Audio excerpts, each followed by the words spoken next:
Hi, everyone. This video today is about centripetal acceleration, which goes along with chapter 4, and where they talk about uniform circular motion. And I believe that's section 4.4. So let me go ahead and share the screen here.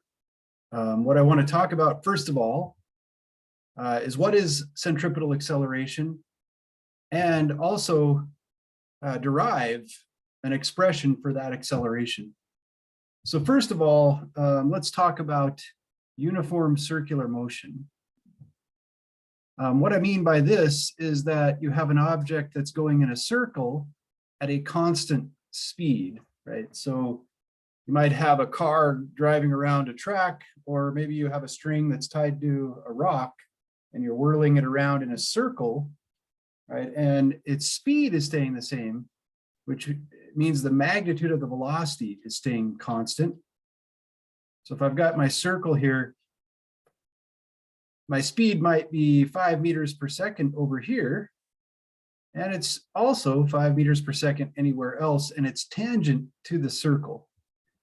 All right, so it's the same magnitude all the way around, but the velocity vector is changing direction, right? It's staying tangent to the circle. And let's say our circle has a radius r. In order for the velocity to stay tangent but stay at a constant speed, the acceleration must be pointed or directed toward the center of the circle. Right? And the reason for this is because if it were not perpendicular, there would be a component along the velocity vector which would make its magnitude change, as well as its direction, right? So even over here, we have an acceleration vector that is perpendicular to the velocity vector as it goes around the circle. And this type of acceleration is called a centripetal acceleration. And it happens anytime you have a circular type motion. You can have an acceleration vector that's kind of pointed like this, right? It's more pointed and not toward the center of the circle. But what that will do, again, will speed up the object as well as change its direction, and you will not have a circular motion. It'll be kind of a spiral or something as it gets faster and turns at the same time. But we're going to stick to the uniform circular motion case, where we have only the centripetal acceleration. We don't have a tangential acceleration in the direction of the velocity. And the next thing I'm going to do is try to derive an expression for the magnitude of that centripetal acceleration. So I think the easiest way to do that is to just go to the definition of acceleration, which is, right, it's the change in the velocity over the change in time. Now this is a average acceleration, and what I'm going to do is just look at the top little slice. This is kind of like two slices of pizza right at the top of the pizza, right at the top of the circle. And I'm going to look at this particular part only, and treat this velocity when it's over here as my initial velocity, and this is my final. So according to the definition, what I end up having to do is take the difference of those two velocity vectors, v initial and v final, and divide by the time it takes to go from this point on the circle all the way over to here. This is all vector subtraction in this case, so I've got to get the components. So let's start over here with the initial velocity vector. And sorry, sometimes it's hard for me to draw straight lines on the tablet, but this is my velocity initial vector. It's got the same magnitude as the final velocity. Again, it's just changed its direction. And I've split the circle into two equal angle slices here. But this is my v initial x. Now, if you do a little bit of geometry, you can see that this angle theta is equal to this, and vix is negative v cosine theta, right? It's the adjacent side. Here would be my VIY. So this is my v initial x component. Let's go to v final x, right? So v final x, just that side of the triangle. This angle is also theta. It's just this triangle has just been flipped over. So it's also negative v cosine theta. Now let's just get the y components here. The only difference for the y components is that they are the opposite sides. So this is going to be v sine theta. Now there is a difference, another difference down here for the y component of the v final velocity. V final y is negative v sine theta because it is pointed in the downward direction opposite the y component of the initial velocity. So again, here I'm just breaking up the two vectors that I'm going to subtract into components, right? And now my acceleration vector is v final x minus v initial x over delta t I hat. So I just subtract my x components, and then I do the same for my y. So v final y minus v initial y over delta t j hat would be the way I'd write my y component. Okay, so now if I look at the x components, right, I've got v, well, let's look at v final x. I'm going to take this minus this. I'm going to take v final x minus v initial x, but that's going to be 0 because negative v cosine theta minus the same thing, negative v cosine theta is 0. So I have no x component. Right? They cancel out, and that makes sense because the x component has remained the same between those initial and final points. Now the y components, let me write it out here. So the x component is 0. I'm going to have negative v sine theta minus v sine theta, which is negative 2 v sine theta over delta t. Okay. And this is only in the j hat direction. This is the total result of what I get when I subtract the final velocity vector minus the initial velocity vector. I get negative 2v sine theta over delta t downward, right, in the negative j direction. So the next step here, I need to divide by the time. And so let me get an expression for that. Actually, I'm going to run out of space here, but let's write it over here. A thing that I notice is that the distance that I cover in going directly along this arc length is r times 2 theta. Right? It's just part of a circumference of the circle. If I had gone all the way around, the theta would be pi, right? Would be actually the whole angle would be 2 pi right here, and it'd have 2 pi r. So this is just the arc length that I cover in going from my initial to final point. Well, I've gone at a constant speed through that. So distance equals velocity times delta t, or delta t is equal to distance over velocity, right, which is r times 2 theta over v. So there's my expression. And let me go ahead and go to the next page here.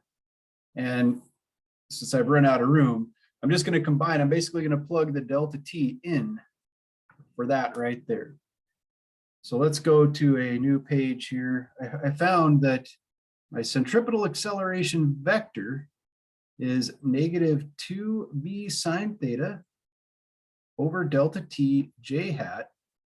And we just found that delta t is the radius times 2 theta, both of those angles, that full angle, over the speed. So let's plug this in. And I get negative 2v sine theta over r times 2 theta over v, j hat. Inverting and multiplying, the v comes to the top and I get a v squared. Also, the 2's cancel. So I get negative v squared over r times sine of theta over theta, j hat. All right, now, this is the average velocity for any angle, right? And I could have repeated this derivation for any angle, right? I did it at the top of the circle, but if I did it to the side, I would get the same negative v squared over r sine of theta over theta, but it would just be pointed toward the center of the circle, right, to the left, if I did the same derivation. So this is a general formula for the average acceleration. But what we'd really like is the instantaneous acceleration. And there's a simple way we can get that. If we want it in our derivation at the top of the circle, well, typically, right, to get instantaneous acceleration, you take a derivative. But if you remember your calculus classes, before you did derivatives, you probably talked about limits, which is what a derivative is. You take a limit as your delta t goes to 0. Now, in this case, if I want to take the limit to get the instantaneous acceleration right at the top, I'd want to take the limit as the angle goes to 0. Right, so what we're going to do here is we're going to take the limit as the theta goes to 0 of our expression, negative v squared over r sine of theta over theta in the j hat direction. Now the v's and the v and the r's are constant, so I just have to take the limit of sine of theta over theta, which turns out to equal 1.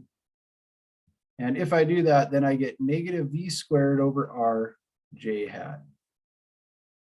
So our centripetal acceleration is pointed downward at the top toward the center of the circle with a magnitude of v squared, the speed squared over the radius. And this is the formula that you will use in the homework problems, either in this chapter 4 or even when we talk about centripetal force in chapters 5 and 6. And so let's write it out generally, and then I'll do a quick example.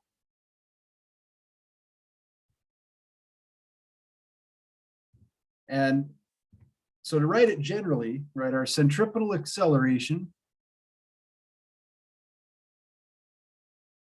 has a magnitude of v squared over r, and sometimes I will write this as AC, to denote it's our centripetal acceleration when you're in uniform circular motion, toward the center of the circle.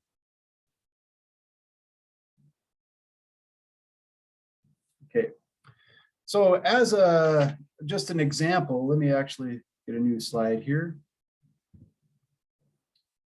Let's consider a satellite in orbit, in a circular orbit around the Earth. And we're going to look at what's called the geosynchronous orbit. What this means is that the satellite orbits the Earth every day, right? So it basically will stay above one point on the Earth, right? It has the same period, and by period I mean the time for one rotation. It has the same period as the Earth. So I'm going to write the time is 1 day. Now you can convert this into seconds. It's 86,400 seconds in 1 day, right? 24 hours, 60 minutes, 60 seconds per minute. Now, the geosynchronous satellite has to be at a certain height, and we will learn why when we start talking about forces. But it turns out that it's about, let me remember the number here, I believe about 36,000 kilometers above the Earth. So if it's at that orbit, that 36,000 kilometers, we've got to add on the radius of the Earth, because what is keeping it in the orbit is the gravity, and we can treat that as being from the center of the Earth. So the radius of the orbit is the radius of the Earth plus the altitude of the satellite. And I'm just going to write out the answer here. It turns out to be about 42,400 kilometers, or 4.24 times 10 to the 7 meters. So this is the distance of the satellite from the center of the Earth, right? Again, if you subtracted off the radius of the Earth, that's how high it would be. So it's pretty high. And it turns out that's where it has to be to maintain this particular period of orbit. to be able to go around the Earth in 1 day exactly. But what we want to know is, what is the centripetal acceleration of this satellite as it moves in this circle around the Earth, right? So we've got the radius, we've got the period, but we don't have the speed. Well, what is the speed? Okay, well, we can use the same idea that I did to get the delta t using the arc length of the circle, except our t here, our time, is 1 entire day. And in 1 day, it will make a complete circle. So the distance that it covers is 2 pi r, right? It is the total circumference of the circle that it makes. Since it's going at a constant speed, that is v times t. This distance equals velocity times time. So our speed is 2 pi r over t, distance over time. And you can plug in the numbers. I'm just going to write down the answer. I will be plugging in the r and the t that I wrote up here. But I get about 3,083 meters per second. Okay, so it's moving pretty fast, about 3 kilometers per second. What is its centripetal acceleration then? It's just v squared over r. So plugging in this v and plugging in the radius again of the orbit, you'll find that it's 0.22 meters per second squared. Now that's a lot less than 9.8. And the satellite is held in orbit by the gravitational force of the Earth. So this is kind of like the acceleration due to, it is actually the acceleration due to gravity at this altitude above the Earth, which is pretty far. And so what happens again, as you get further and further from the Earth, the acceleration due to gravity goes down. The force that gravity pulls with gets weaker the further you get from the Earth. And so it's pretty small by the time, or by the distance of this satellite. Now it's strong enough to keep it in the circle. It's just a pretty large circular orbit, right, around the Earth. We will talk about in the next chapters, chapter 5 and 6, about something called centripetal force. In this case, the centripetal force that holds a satellite at this acceleration is the gravitational pull of the Earth. So we will talk about that. We'll talk about, how do I calculate the gravitational force from the Earth at such a huge distance from it. But for this video, I'm going to stop there. And in the next one, we'll start talking about forces and Newton's laws, which govern those.